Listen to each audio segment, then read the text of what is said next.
सर्वेभ्यो नमो नमः। अतिशय संस्कृतम क्लासेज में आप सभी का स्वागत है।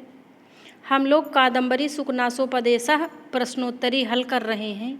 तो इस क्रम में हमने अब तक 40 प्रश्न हल कर लिए हैं। आज हम लोग 41 नंबर से प्रश्नों को देखेंगे। तो चलिए प्रारंभ करते हैं। पहला प्रश्न है 41 नंबर पे, अयमेव च अनास्वादित विषय रसस्य ते काल उपदेशस्य वाक्यस्य वक्ता।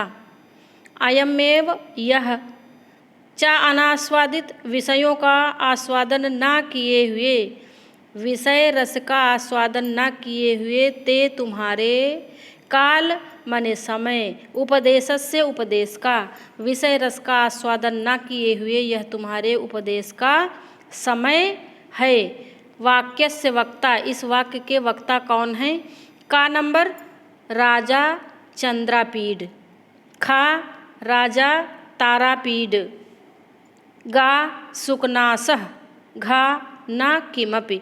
तो इस अस्य वाक्यस्य वक्ता सुकनासः, यानी कि गा नंबर ऑप्शन आपका सही होगा। और राजा चंद्रापीड तो होगा ही नहीं, क्योंकि अभी चंद्रापीड राजा नहीं बने हैं, राजा तो तारापीड हैं। तो इसलिए का और खा तो होंगे ही नहीं। गा नंबर ऑप्शन सही है, मंत्री सुकनास कह रहे हैं। 42 नंबर प्रश्न है, अयमेव च अनास्वादित विषय रसस्य ते काल उपदेशस्य पदे ते पदम कस्मै प्रयुक्ता। यह जो ते पद है, यहाँ पे ये जो ते आया है, यह पद किसके लिए प्रयुक्त किया गया है? किसने यह सूक्ति बोली है? यह तो आप जान ही गए हैं, सुकनास ने। और यहाँ पर ते से संबोधन किसको किया है? का चंद्रापीडस्य, खा तारापीडस्य, गा सुकनासस्य, घा वैशंपायनस्य। तो ते से यहाँ पर यह जो ते पद है यह प्रयुक्त हुआ है चंद्रापीडस्य, चंद्रापीड के लिए। अगला प्रश्न है प्रश्न नंबर 43 पे हम लोग आ गए। कुसुम शर शर प्रहार जर्जरिते ही हृदि जलम्यो गलति किम। कुसुम शर, कुसुम सर माने कामदेव, और दूसरे वाले सर का अर्थ है बाण। कामदेव के बाण के प्रहार से जर्जरिते, जर्जरित, हृदय, हृदय माने हृदय में, जलम्यु जल की भांति, गलति माने निकल जाता है, जर्जरित हृदय में निकल जाता है हृदय से क्या? का नंबर रागः, खा लक्ष्मी, गा गुरुपदेशः, घा बुद्धि। तो क्या निकल जाता है हृदय से? तो 43 नंबर प्रश्न का उत्तर होगा गा नंबर, यानी कि कुसुम सर सर प्रहार जर्जरिते ही हृदि जलम्यु गलति गुरुपदेशः। जो गुरु का उपदेश होता है, वह जिस व्यक्ति का हृदय जर्जरित होता है, किससे? कामदेव के बाण के प्रहार से जर्जरित, अर्थात छलनी होता है जिसका हृदय, उसके हृदय से गुरु का उपदेश वैसे ही निकल जाता है जैसे पानी निकल जाता है किसी छिद्र वाले बर्तन से, ऐसे समझेंगे। अब हम लोग पहुँचते हैं अगले प्रश्न पर, प्रश्न नंबर 44। दुष्प्रकृतेर अन्वयः श्रुतं च भवति।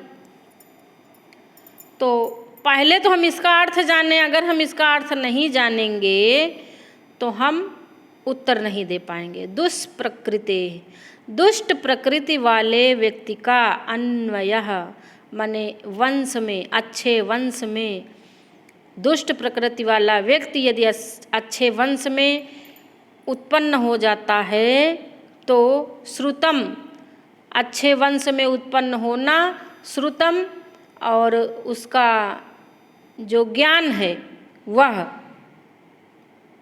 किसका कारण होता है। भवति माने होता है, तो किसका कारण होता है ये बताना है। का विनयस्य कारणम, खा अविनयस्य कारणम, गा राग मलावलेपस्य कारणम, घा कलहस्य कारणम। ऐसा है कि दुष्ट प्रकृति का व्यक्ति जिसका स्वभाव ही दुष्टता है, वह यदि अच्छे वंश में भी उत्पन्न हो जाता है और पढ़ लिख कर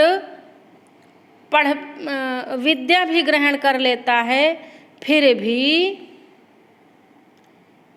उसका अच्छे कुल में जन्म लेना और पढ़ाई लिखाई, यह सब कुछ किसका कारण होता है। खा नंबर अविनयस्य कारणम, यानी वह व्यक्ति विनीत नहीं होता है। ऐसा देखा गया है कि विद्या ग्रहण कर लेने के बाद एक व्यक्ति ज्ञानी हो जाता है और विनयशील हो जाता है। ज्ञानी व्यक्ति विनयशील होता है, लेकिन दुष्ट प्रकृति का व्यक्ति चाहे कितनी विद्या ग्रहण कर ले, वह अविनयस्य कारणम, अविनय का कारण होता है। ऐसे स्पष्टीकरण है 44 नंबर प्रश्न का ना। तो दुष्ट प्रकृतेर अन्वयः श्रुतम च भवति अविनयस्य कारणम। अगला प्रश्न है प्रश्न नंबर 45। गुरुपदेशः भवति, गुरु का उपदेश होता है। हमने ये 4 या 5वें पैराग्राफ में है कादम्बरी सुखनासोपदेशः के, हमने पढ़ाया भी है। गुरु के उपदेश की कुछ विशेषताएं हैं तो वही दी गई हैं, आपको बताना है। गुरुपदेशः भवति, गुरु का उपदेश होता है। का नंबर कैसा होता है। अजलम स्नानम, बिना जल के स्नान। खा नंबर अजरम वृद्धत्वम, बिना बुढ़ापे के वृद्धता को प्राप्त करना, यानी वार्धक्य, बिना बुढ़ापा के, बिना वृद्धावस्था के वार्धक्य की प्राप्ति। गा नंबर अनारोपित मेदो दोष गुरुकर्णम, और बिना अनारोपित, बिना आरोपित किए हुए, मेदो दोष यानी बिना मोटापा के गुरुकर्णम भारी होता है। घा सर्वे, तो ये सारी विशेषताएं का नंबर, खा नंबर, गा नंबर, सारी विशेषताएं गुरु के उपदेश में होती हैं। ऐसा ऐसा बताया गया है। अजलम स्नानम गुरुपदेशः, अजरम वृद्धत्वम गुरुपदेशः, अनारोपित मेदो दोष गुरुकर्णम गुरुपदेशः। ऐसा समझेंगे ना। हर एक वाक्य का अर्थ समझते हुए चलेंगे तो परीक्षा में किसी प्रकार की समस्या नहीं होगी। अगला है प्रश्न नंबर 46। गुरुपदेशस्य विशेषता नास्ति। हमने वीडियो में पढ़ा रखा है, तो जो जिस पैराग्राफ में गुरु की विशेषताएं बताई गई हैं उसे आप देखेंगे तो कुछ विशेषताएं हैं। तो ये देखना है कि यहाँ नास्ति पूछा है, गुरु के उपदेश की विशेषता नहीं है, तो कौन सी नहीं है। का नंबर अजलम स्नानम, अभी ऊपर बताए हैं, ये विशेषता है। खा अजरम वृद्धत्वम, बिना वृद्धावस्था के वार्धक्य। गा ग्राम्यम, घा नोद्वेग करह प्रजागरह। नोद्वेग करह प्रजागरह का अर्थ है उद्वेग ना करने वाला, प्रजागरह माने रात्रि का जागरण, यानी ऐसा जागरण है गुरु का उपदेश जिसमें उद्वेग नहीं होता है, किसी प्रकार की समस्या नहीं उत्पन्न होती। प्रायः रात्रि में जागने पर शरीर में अनेक प्रकार की समस्याएं होती हैं, लेकिन गुरु का उपदेश ऐसा है, ऐसे रात्रि जागरण के समान है जो उद्वेगकारी नहीं होता है। तो इसमें और ग्राम्यम, गा नंबर में ग्राम्यम दिया, ग्राम्यम का अर्थ है गंवारूपन। तो गुरु उपदेशस्य विशेषता नास्ति, यही होगा। गा नंबर ना, गुरु का उपदेश ग्राम्यम नहीं होता है, अग्राम्यम होता है। अग्राम्यम माने गंवारूपन से रहित, और ग्राम्यम माने गंवारूपन। तो गुरु का उपदेश अजलम स्नानम अजरम वृद्धत्वम अग्राम्यम नोद्वेग करह प्रजागरह होता है। इसके बाद हम लोग चलते हैं 47 नंबर प्रश्न पर। अन्वयः पदस्य अर्थः। अन्वय पद का अर्थ है का अन्वय, खा योग, गा अवयव, घा वंश। तो अन्वय पद का अर्थ है वंश। कादम्बरी सुकनासोपदेश में अन्वयः शब्द का प्रयोग हुआ है। उसके बाद है वडवा नलः। वडवा नलः अस्ति। वडवा नल होती है। का समुद्र से अग्नि, खा गृहस्य अग्नि, गा वनस्य अग्नि, और घा उदरस्य अग्नि। तो वडवा नल होती है समुद्र से अग्नि। अच्छा, वडवा माने क्या होता है, हमें कमेंट करके बताएं। समुद्र की अग्नि को वडवाग्नि कहते हैं, और वन की अग्नि को दावाग्नि कहते हैं, और उदरस्य अग्नि, उदर की अग्नि को जठराग्नि कहते हैं, और गृहस्य अग्नि ये तो दूसरी है जो वेदों में और यज्ञों के समय जिस अग्नि के विषय में बताया गया है, तो गृहस्थ अग्नि भी एक होती है, ये वहाँ से संबंधित है। तो इसमें 48 नंबर में समुद्रस्य अग्नि वडवा नलः अस्ति का नंबर सही है। 49 नंबर प्रश्न पे रिक्त स्थान है, खाली स्थान। इव राजवचनम अनुगच्छति जनो भयात। तो यहाँ पे क्या भरना है, प्रतिध्वनि। इव राजवचनम अनुगच्छति जनो भयात का नंबर में दिया है प्रतिध्वनि। खा नंबर प्रतिशब्दक, गा नंबर गा में दिया है शब्दशः, और घा नंबर ध्वनिवत। तो 49 नंबर में क्या होगा ये बताएं।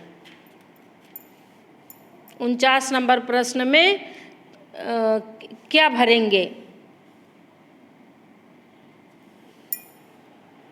तो इसमें 49 नंबर प्रश्न में खा उत्तर आपका सही है।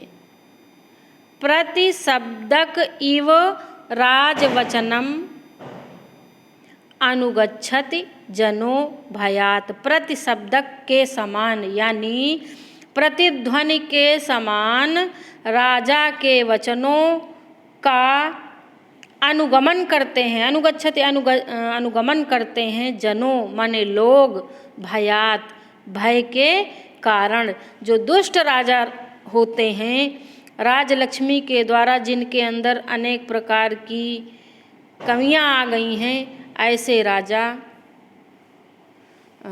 उनका लोग भय के कारण अनुसरण करते हैं, खुशी खुशी मान सम्मान के साथ अनुसरण नहीं करते हैं। तो यहाँ पर प्रतिशब्दक होगा। अब ये भी सवाल उठ सकता है कि प्रतिशब्दक का अर्थ तो प्रतिध्वनि ही है, तो प्रतिध्वनि हो सकता है, लेकिन बाण भट्ट जी ने प्रतिशब्दक इव कहा है, प्रतिध्वनि इव नहीं कहा है, इसलिए प्रतिशब्दक इव ही होगा 49 नंबर प्रश्न में।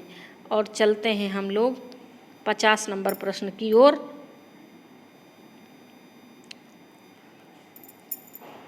50 नंबर प्रश्न में दिया है राज्य विष विकार तंद्रा प्रदा राजलक्ष्मी सूक्ति ही अस्ति।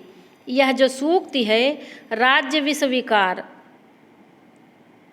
तंद्रा प्रदा राजलक्ष्मी, राजलक्ष्मी तंद्रा प्रदा, तंदा लिखा है ना, तंद्रा होगा, दामेरा लगेगा, तंद्रा प्रदा, यानी कि तंद्रा प्रदा का अर्थ है आलस्य को प्रदान करने वाली, आलस्य उत्पन्न करने वाली। तो राजलक्ष्मी आलस्य को उत्पन्न करती है। जो राज्य रूपी विष के कारण जो तंद्रा उत्पन्न होती है वह बड़ी ही भयानक होती है। तो ये सूक्ति ली गई है कहाँ से? कादंबरी, खा कादंबरी सुखनासोपदेशः, गा कादंबरी प्रस्तावना, घा महाश्वेता वृत्तांत, वृत्तांतः। तो कहाँ से लिया गया है? इसे लिया गया है खा नंबर ऑप्शन, कादंबरी सुखनासोपदेशा। अच्छा, यहाँ तो आसान लग रहा है, लेकिन जब 125 प्रश्नों में 1-2 प्रश्न आएगा तो आपको समझने में आपको समस्या होगी सही उत्तर चयन करने में। इसलिए जब यहाँ खूब प्रैक्टिस किए रहेंगे तो प्रश्न कैसा भी पूछे आपको कोई समस्या नहीं होगी। और ये जो राज्य विष विकार तंद्रा प्रदा राजलक्ष्मी, इसका अर्थ तो आपकी समझ में आ ही गया होगा। राज्य विष के विकार से, विकृति से उत्पन्न तंद्रा प्रदा आलस्य देने वाली होती है। कौन? राजलक्ष्मी, यानी कि राजलक्ष्मी आलसी बना देती है। अगला प्रश्न है प्रश्न नंबर 51, प्रदोष समय निशाकरः वाक्ये प्रदोष समयः अस्ति, यानी ये जो प्रदोष समय दिया है यह कौन सा समय है, ये पूछा जा रहा। तो का नंबर रात्रि का आरंभ, खा नंबर रात्रि का मध्य भाग, गा नंबर प्रातःकालीन और घा अपराह्नकालीन। तो प्रदोष समय का अर्थ क्या होगा?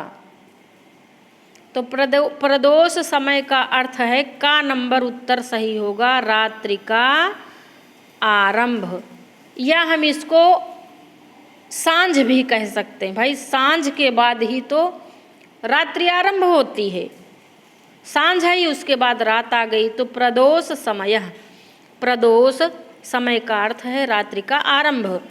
सांझ भी दिया जा सकता है, लेकिन यहाँ ऑप्शन में नहीं है, इसलिए रात्रि का आरंभ यही सही होगा, का नंबर ऑप्शन।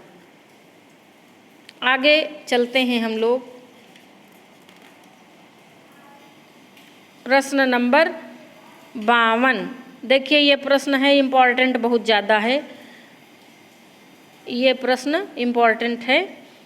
52 नंबर प्रश्न, उद्दिश्यमान पदस्य प्रकृति प्रत्ययः अस्ति। उद्दिश्यमान, उद्दिश्यमान पद का प्रकृति प्रत्यय है, ये पूछा जा रहा। तो इसको हम लोग पढ़ के देखते हैं, उद्दिश्यमान में कौन सा सही होगा। का नंबर में उप, दिश, यक, मुक, सानच, कर्मवाच्य। तो ये तो तय है कि ये शब्द, उद्देश्यमान शब्द सानच प्रत्यांत है, वो सानच प्रत्यांत है और कर्मवाच्य है, बाकी सब देखना है। खा नंबर उप, दिश, यक, मुक, सानच, कर्मवाच्य। और गा नंबर में दिया है उप, दिश, यक, मुक, सानच, कर्मवाच्य। और घा नंबर अच्छा भी नहीं दिख रहा, ये घा नंबर में दिया है उप, दिश, यक, मुक, सानच, कर्मवाच्य। अच्छा, इसमें हलंत कर्मवाच्य सब में दिया है, सानच भी सब में दिया है, लेकिन कहीं कहीं हलंत लगा है। मुक भी हर जगह लिखा है, लेकिन कहीं पर हलंत लगा है, कहीं पर नहीं लगा। तो इसमें हाँ, खा नंबर सही होगा आपका। इसमें उपदिश्यमान में खा नंबर सही होगा। कैसे? क्योंकि उप में, पा में हलंत नहीं होगा, तो जिनमें जिनमें हलंत लगा है वो तो गलत ही है। जैसे का नंबर में लगा है 1 मिनट इसको डिलीट कर दें। जैसे देखिए का नंबर में उप में हलंत लगा है और मुक में नहीं लगा है, इसलिए ये तो गलत है।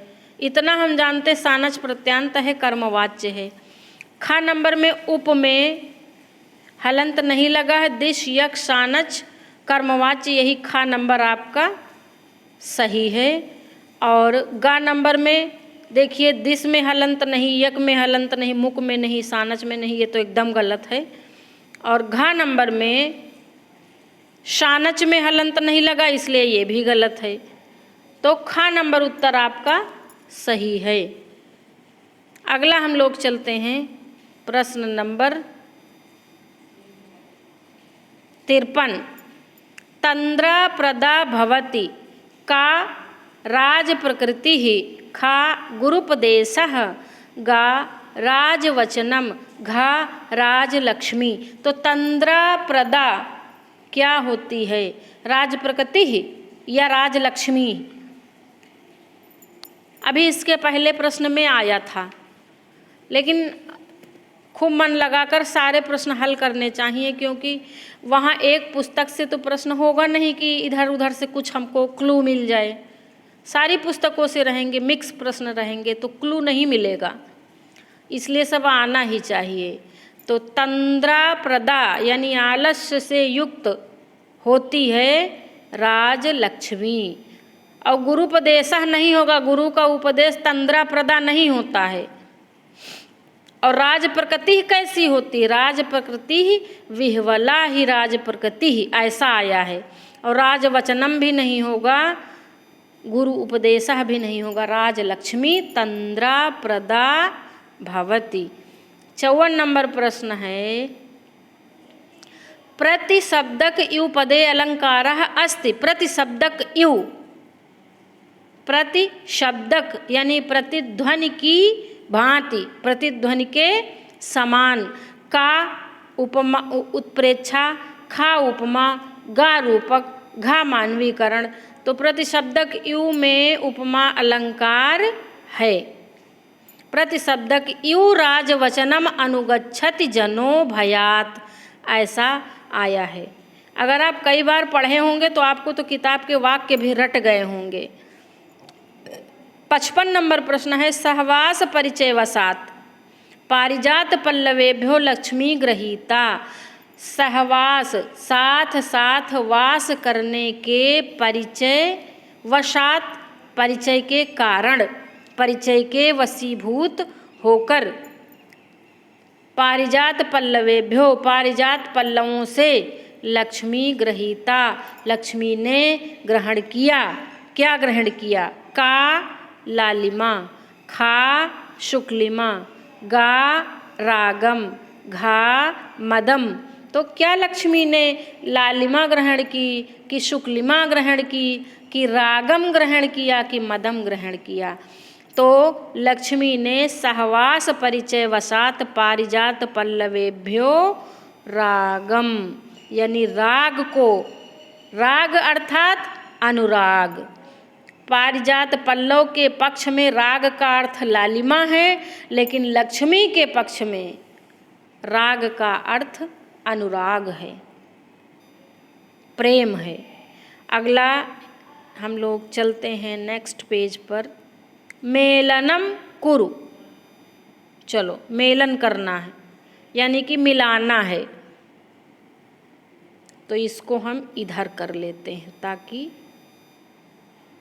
आप देखिए अब ये मिलान करना है, ये इतना है। प्रश्न नंबर कौन सा है? 56 नंबर प्रश्न है, इसे मिलाना है। का नंबर रागम दिया है और 1 नंबर में दिया है उच्चई श्रवस। खा नंबर वक्रताम। ये प्रश्न बहुत इम्पॉर्टेंट है और हमने एक एक पैराग्राफ से 6-6, 7-7 प्रश्न बनाए। अब इसी में देखिए समझ लीजिए कि 4 प्रश्न हैं। खा नंबर वक्रताम कालकूट, गा चंचलताम इंदु शकलात, घा मोहन शक्तिम पारिजात पल्लवेभ्यो, 4 नंबर में दिया है। तो इसको क्रम से लगाना है।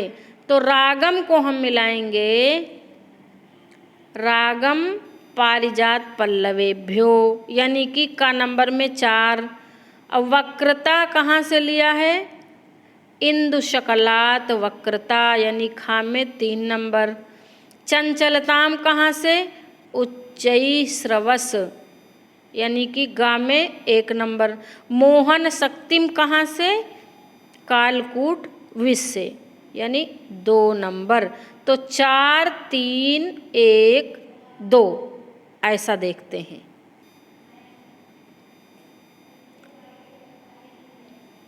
चार 3, तो कहाँ पे है?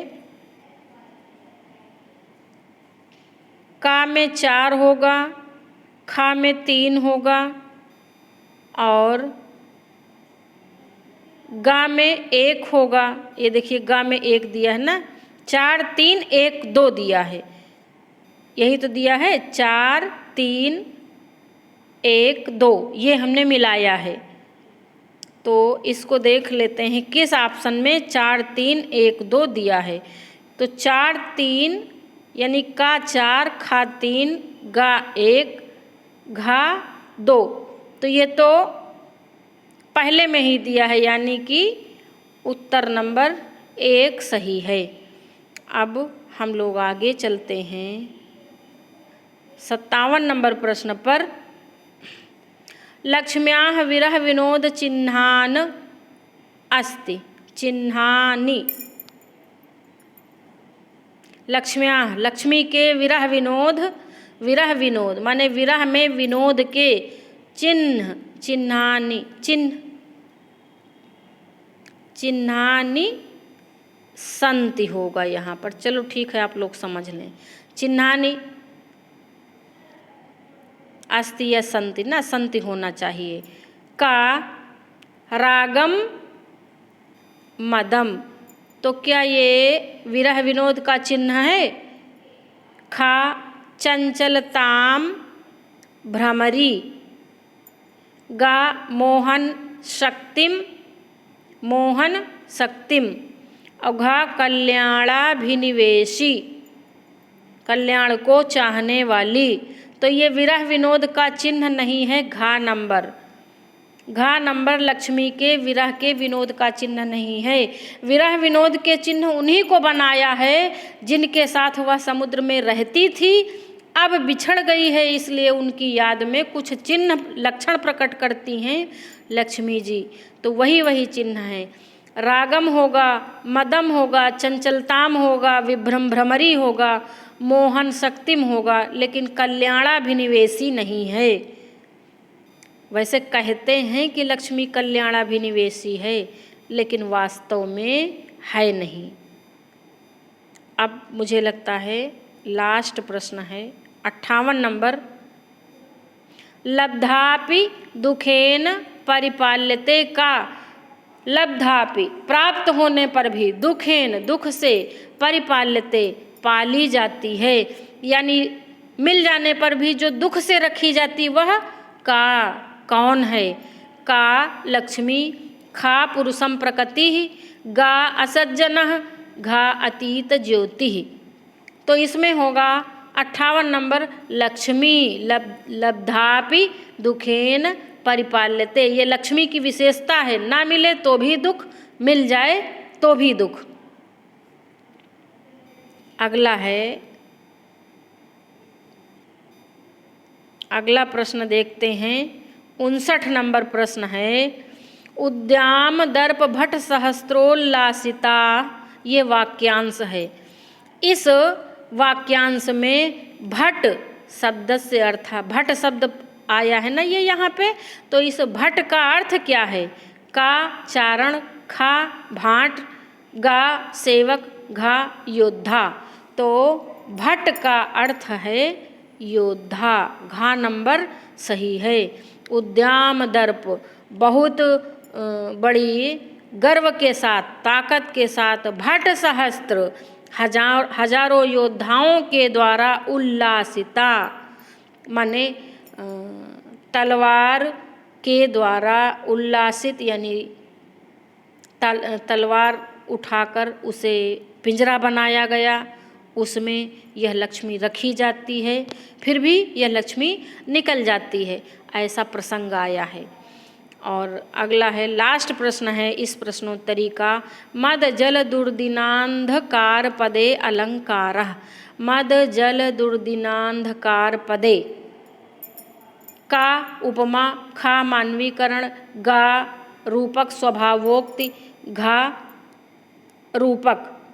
तो इसमें गा नंबर में कौन सा अलंकार माना गया है?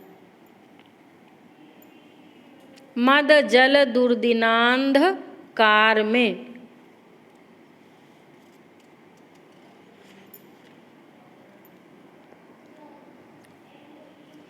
तो मद जल दुर्दिनांधकार में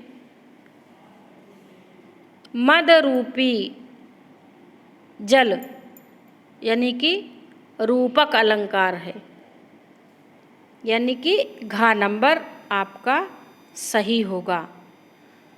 तो मेरी पुस्तक में रूपक अलंकार दिया है, बाकी मुझे रूपक और स्वभावोक्ति दोनों लगता है, तो इसको मैं एक बार फिर से देख लूँगी अन्य किताबों में कि कौन सा अलंकार है, तो ज़्यादा अच्छे से हम क्लियर करके आपको बता देंगे। वैसे इसमें दिया है तो रूपक ही होगा, रूपक ही होना चाहिए, क्योंकि पुस्तक में गलत तो देंगे नहीं, जो प्रमाणित पुस्तकें रहती उनमें गलत नहीं रहता है, इसमें रूपक ही होगा। तो आज की प्रश्नोत्तरी कैसी लगी हमें अवश्य बताएं और कमेंट भी किया करें, और आगे हम आपके लिए ऐसे ही प्रश्नोत्तरी लेकर आएंगे। आज यहीं तक, धन्यवाद।